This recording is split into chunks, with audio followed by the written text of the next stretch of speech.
Et salut tout le monde, TMT, j'espère que vous allez bien car aujourd'hui dans cette vidéo je vais tout simplement vous parler de ce produit. Il s'agit du Linkmax Flow SR 240 mm de chez Enermax, le dernier water cooling de chez Enermax. Un water cooling qui reste quand même assez sobre mais avec un design assez surprenant aussi, avec sa pompe un petit peu encagée si on peut dire ça. Mais c'est surtout qu'elle propose un ventilateur sur cette dernière. Donc la question étant de savoir est-ce que ça vaut réellement le coup ou pas. Est-ce que c'est intéressant? Est-ce qu'en termes de performance, est-ce qu'il est vraiment bon? En sachant qu'il est quand même décrit comme étant l'un des meilleurs water cooling d'un point de vue rapport performance-prix du marché. Donc autant vous dire que les promesses sont quand même assez grandes. Mais la question étant, est-ce que c'est le cas ou non? Donc bref, vous connaissez la chanson, je vais vous le présenter directement. On va faire les tests pour le comparer finalement à presque tous les autres water cooling que j'ai pu tester sur la chaîne et voir ce que ça donne d'un point de vue performance. D'ailleurs, ce produit m'a été envoyé directement par Enermax, mais ils m'ont aussi envoyé leur nouvelle génération d'alimentation. Donc ils sont les Révolution DFX 1050 que je suis actuellement en train de tester. Clairement ça reste une bonne alimentation, ça y a pas de souci. Au niveau du câblage c'est ok, mais voilà, donc je vous en parlerai un petit peu plus tard en fait dans la vidéo, mais en tout cas ça c'est un peu le plus assez sympathique d'Enermax. Et en tout cas merci Enermax de m'avoir envoyé vos produits pour les tester. Je vais les garder bien évidemment, mais clairement du coup ça fait quand même assez plaisir. Je n'ai pas été payé pour en fait cette vidéo, donc ça vous attendez bien, j'ai mon libre arbitre à 100% dessus. Bref, si vous aimez ce type de vidéo, n'hésitez pas à le dire directement en commentaire, à mettre un pouce bleu, à vous abonner, à activer la cloche de notification pour être au courant de toutes les prochaines vidéos. Et avant d'attaquer par l'unboxing et la présentation de ce dernier, cette vidéo est sponsorisée par le partenaire de la chaîne qui est VIP YourCDKey. Donc je vous mets un timecode si vous souhaitez passer un sponsor. Sinon, je vous laisse vous servir votre meilleur petit café. Et puis on se retrouve d'ici une minute ou deux pour la présentation et l'unboxing de ce Enermax Linkmax Flow SR 240 mm. C'est parti. Et là, on se retrouve sur le site de VIP YourCDKey et ce qui va nous intéresser, ça va être les clés Windows 10. Donc là, il propose une clé Windows 10 Pro à 17,40 €.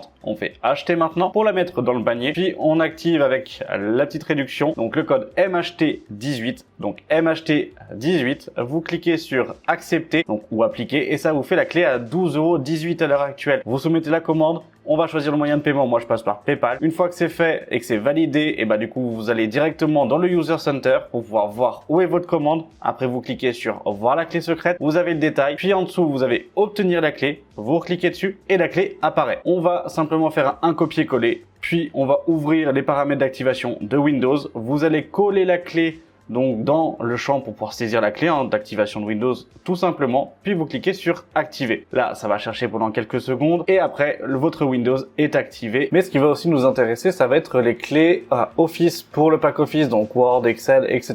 Donc là on va prendre la version 2019 qui est de base du coup à 38,60 €. Donc là il nous dit attention qu'il faudra le confirmer via le compte Microsoft. Avec le code MHT18 on l'a avec 10 € de réduction, donc à 28,95 €. Moi je réutilise PayPal. On se retrouve dans le User Center pour retrouver la clé au même titre que pour la clé Windows, ça ne change pas. Après on va sur le site de Microsoft avec Office Center, on copie-colle la clé comme pour Windows, c'est la même chose, on fait suivant et après on va se retrouver directement donc dans notre espace Microsoft, on va pouvoir installer le pack Office car il a été activé avec succès et on le retrouve sur notre compte. Et voilà, la sponsor étant terminée, on va directement attaquer par l'unboxing de ce dernier. Donc en soi ça va être vraiment très simple, il n'y a pas grand chose du coup d'un point de vue packaging directement. Hop, on vient enlever la languette, on vient l'ouvrir, toc.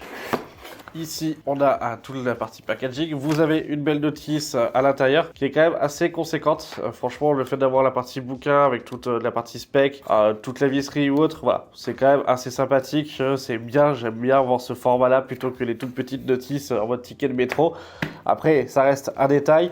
Ici, vous allez pouvoir retrouver les deux ventilateurs donc, que compose ce water cooling. Et là, déjà, on va s'apercevoir d'une chose, c'est qu'au niveau de la partie câblage, c'est court, hein. Franchement c'est très court, simplement parce qu'ils vont utiliser la technique du branchement en série. Alors c'est une technique pas révolutionnaire, on se comprend, mais simplement le fait que l'on puisse les avoir les uns juste à côté des autres et pas avoir de câble et avoir simplement un seul qui est un câble finalement un peu plus long pour pouvoir les connecter sur la carte mère. Niveau cable management, c'est bien pensé, niveau esthétique c'est cool. Après à voir ce que ça donne d'un point de vue technique dans un boîtier. Donc là on va retrouver le même ici. Après à l'intérieur, qu'est-ce qu'on va retrouver? Hop, je vais enlever tout ça On va retrouver tout le packaging avec l'aspect donc des fixations, des vis pour du 1700 pour les dernières générations d'AMD aussi. On a bien évidemment la compatibilité donc 1150, 1151, 1155, 1200 et 1700 directement. Bref, ça vous avez tout. Vous avez donc une rallonge de câble PWM pour pouvoir câbler donc les ventilateurs à ce moment-là ensemble et correctement à la carte mère. Un petit tube de pâte thermique. Bref. Voilà, ça je pense que vous connaissez, il n'y a rien d'autre à dire directement dessus.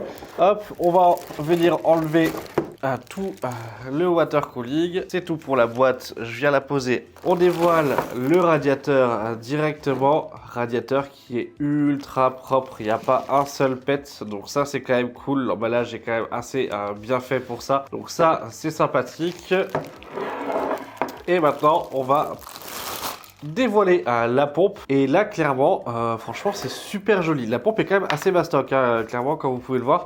On se retrouve avec une pompe assez épaisse, c'est pas petit en fait comme pompe. On a un câble ici pour le PWM pour les fans. Vous avez ici un câble femelle et un câble mâle ARGB pour le ventilateur et pour la partie éclairage. On a ici toute la partie faite plastique. En dessous, on a déjà de la pâte thermique de pré-appliquée, donc comme ça sur la cold plate, elle en cuivre. Cold plate qui est quand même assez large mais pas non plus énorme. Donc face à la 12e génération, c'est vrai que ça prendra quand même assez large, mais on sait qu'à l'intérieur la dissipation se fera quand même plus au centre, donc à voir si réellement en termes de température on va y gagner. Le haut vient se déclipser, donc cette cage là on peut l'enlever. Après clairement je vous conseille de la laisser parce que je trouve que solo comme ça, je sais pas ce que vous en pensez, dites-moi dans les commentaires, mais je trouve pas ça très joli quand c'est juste le ventilateur tout seul ici. Et on a ce petit ventilateur, donc ouais franchement assez sympa en fait dessus. Par contre moi c'est vrai que ça me gêne un peu et c'est bête à dire, mais je le vois tout de suite et je pense qu'on le redira peut-être dans les points négatifs, mais c'est court comme câble en fait on n'a pas l'habitude parce que c'est vrai que les trois quarts des pompes que l'on a et des water cooling que l'on a des câbles qui sont quand même très longs pour aller joindre juste le haut de la carte mère.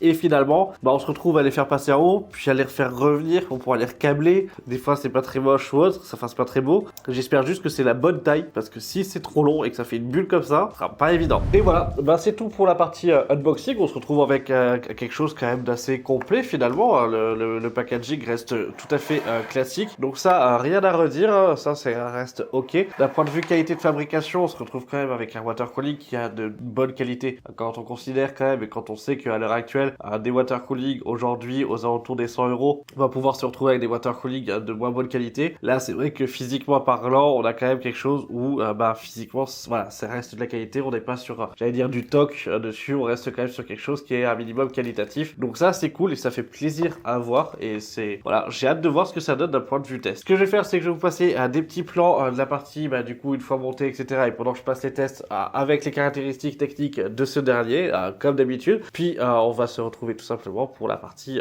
test juste après. C'est parti.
Pour les caractéristiques de ce Erdamax Liqumax Flow SR, pour la partie ventilateur, on se retrouve avec des ventilateurs de 120 mm avec un maximum de 1800 RPM. C'est faible quand même pour des ventilateurs de water cooling. Cependant, on a 58,03 CFM, donc le rapport à vitesse et à CFM est quand même assez élevé pour 2,4 mm par H2O. Au niveau de la pompe, on se retrouve avec une pompe à 3000 RPM maximum, 5000 heures de durée de vie donnée, 2 ans de garantie pour un prix aux environs des 100 €. En sachant sachant que sur certains sites on l'a à 89 €, d'autres à 100 €. Voilà, ça va être à peu près à cette tranche de tarification. Au niveau du ventilateur que vous avez lui sur la pompe en lui-même, on va avoir un ventilateur qui va permettre de refroidir les VRM. L'effet de refroidissement des VRM va dépendre vraiment de l'architecture de votre carte mère. Comme vous avez pu le voir avec les plans juste avant, avec la ProArt, les VRM sont quand même bien couvertes par les dissipateurs ou autres, sont vraiment peu accessibles et finalement l'effet de ce ventilateur là est pas réellement présent. Et ça, bon bah malheureusement c'est un petit point, j'allais dire négatif comme positif. Après ça va vraiment dépendre de votre carte mère. Et maintenant passons au test. Eh bien oui, parce que là vous avez vu au niveau des caractéristiques techniques, on n'est pas sur des caractéristiques techniques qui sont ultra folles. Il n'y a rien d'exceptionnel en fait dans ce water cooling d'un point de vue spec. Mais alors, est-ce que c'est réellement un très bon water cooling comme il est décrit par beaucoup de personnes sur internet? Est-ce que ça vaut le coup ou pas en fait d'y mettre 90 à 100 € dedans? Et ben c'est tout simplement ce qu'on va voir et c'est ce que je vais vous tester. Comme d'habitude, je vais le tester sur mon 12900K, sur la Z690 Formula. Test en partie donc bench synthétique. Après, on va passer sur des benches en jeu. Comme d'habitude, au moins on reste sur vraiment à chaque fois le même protocole de test pour chacun des produits afin de pouvoir avoir une réelle comparaison à la fin. Pour vous, il va se passer 2 secondes. Pour moi, il va se passer plusieurs jours. Je vous retrouve pour les résultats et la conclusion. C'est parti. Et maintenant, on a les résultats pour la partie bench synthétique. Toujours sur OCCT pendant 1 heure, sur VR5 directement, R23 à 10 minutes, R20 10 minutes et R15 pendant 10 minutes. Sur le 12900K, bloqué à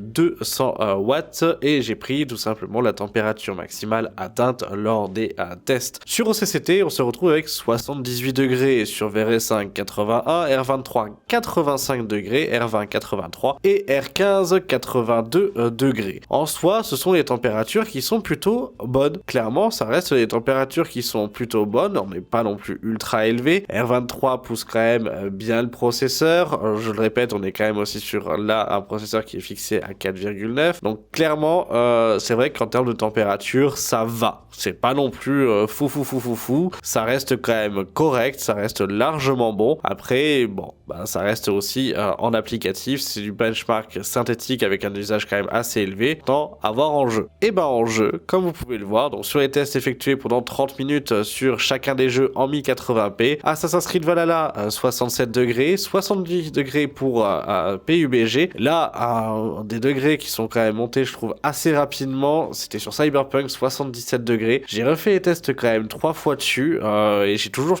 tombé sur ces températures-là. Donc j'ai pas réellement compris pourquoi j'étais quand même assez élevé comparé aux autres jeux directement. Mais en tout cas, bah, c'est factuel, hein, c'est là. Est-ce que c'est peut-être dû à une erreur de test de ma part? Je ne sais pas. Mais voilà, ça me paraît bizarre que je puisse reproduire 3 fois la même erreur sur la partie jeu en sachant que bah, je les ai testés à 2 jours d'intervalle pour pouvoir essayer justement de comprendre pourquoi j'avais un pic quand même assez élevé pour Cyberpunk. Mais en tout cas, ça est les températures que j'ai pu obtenir. Sur The Witcher 3, 72 degrés. Sur Shadow of Tomb Raider, 73 degrés. Température maximale obtenue sur les 30 minutes de jeu. Clairement, ça reste des températures qui sont largement correctes en jeu. Franchement, ça reste ok. En sachant en plus que même si ce sont les températures maximales, c'était quand même réellement en fait aussi les températures qui étaient quand même à stabiliser. Et au bout en fait d'un quart d'heure, 20 minutes de jeu, ça ne bouge presque plus à chaque fois. Et je fais quand même les 10 minutes suivantes pour les 30 minutes de test. Mais clairement, il y avait très peu d'évolution. Donc là, ça reste pour moi vraiment à l'heure actuelle de bonnes performances en jeu. Rien d'alarmant, bien au contraire. Et franchement, ça reste pour moi quelque chose d'assez positif au niveau des résultats. Et donc là, comme vous avez pu le voir avec les résultats, finalement, on a quand même de bons résultats. Cette AIO a quand même de bonnes performances avec un rapport qualité-prix. Quand on repense aussi à son tarif qui est d'environ d'une centaine d'euros, bah finalement est quand même bien placé.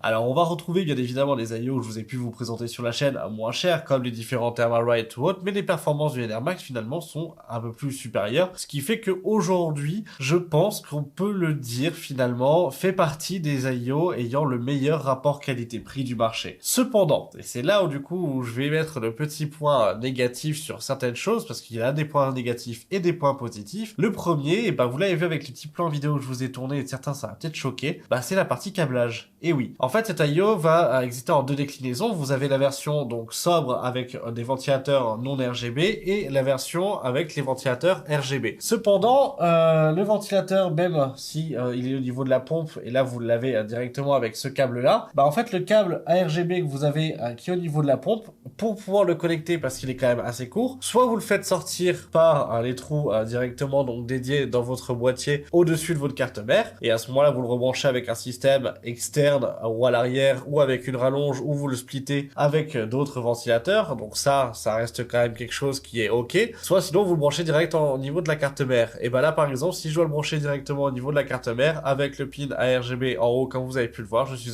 obligé au niveau du câblage de passer au-dessus des rames, et ça franchement c'est moche. Ça c'est bête à dire mais c'est moche, et c'était une crainte que je vous avais dit rien qu'au début de la vidéo, au même titre que pour le câble du ventilateur que vous pouvez voir en fait juste ici, bah malheureusement il est trop court pour réellement du coup pouvoir faire un câblage propre et passer à l'arrière. Donc c'est quand même dommage. Je pense que du coup Enermax a voulu bien faire, et on sent la volonté de pouvoir faire un produit qui physiquement et visuellement parlant soit propre.